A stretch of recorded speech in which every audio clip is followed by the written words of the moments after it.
Hello out there, those who are dealing with the IRS and their terrorism. There's information that can help you to rid yourself of the IRS. Now, the IRS are performing unconstitutional acts on you. They're violating your rights when they take any property from you without them producing to you an application for a warrant to siege property subject to forfeiture. That's on the form AO 108. If they don't have a warrant, search and seizure warrant, that is form AO 93. And if they take you to court, if they don't have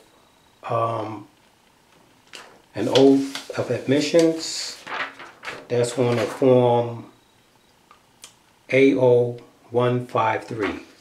Now, if they don't have these documents and also an affidavit of the victim, they have no authority to take any of your property. You can put up a struggle, you can fight that, you can litigate that. Get with me, nabayar57@gmail.com, nabayar57@gmail.com, and we can devise a strategy that at this point is working for me. They can't answer up in court. Why can't they answer up in court? I'm ready to go to trial, and the judge is trying to protect them from going to trial. Excuse me. So, the only thing that I can do is continue to, to fight them in court, and watch them continue to squirm and run from me.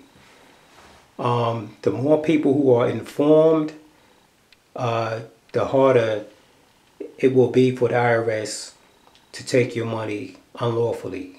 The only thing that everyone lacks is information. If we're exposed to this information like we're exposed to everything else that really is frivolous, that's not really making any sense to our pockets, then we lose. So get the information.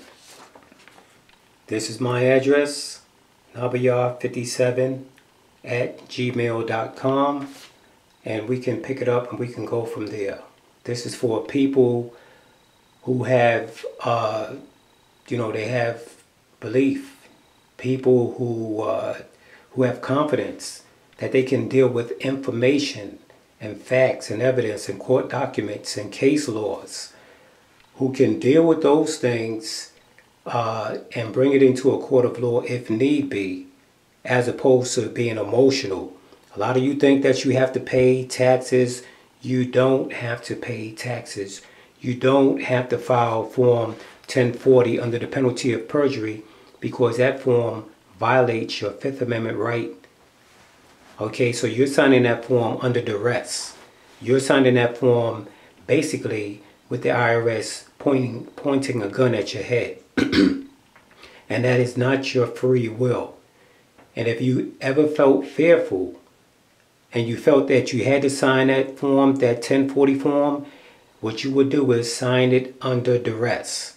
Sign the form and say, I do this not of my own free will.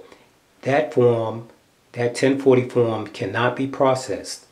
It cannot be processed because it's not done under your own free will. So as I said, get with me, all of those who are being terrorized by the IRS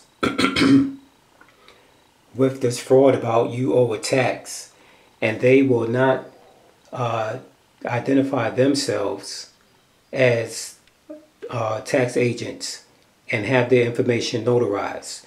If they want you to sign their 1040 form under the penalty of perjury, what you want from them is for them to go to a notary and produce their identification card or whatever, any kind of identification, to that notary, and have that information notarized and signed under the penalty of perjury. And from there, watch how fast they run. You'll win the case in court every time because they're not going to do that. So hopefully you'll get with me, get that information, and stop letting them stomp on you and terrorize you. Take care.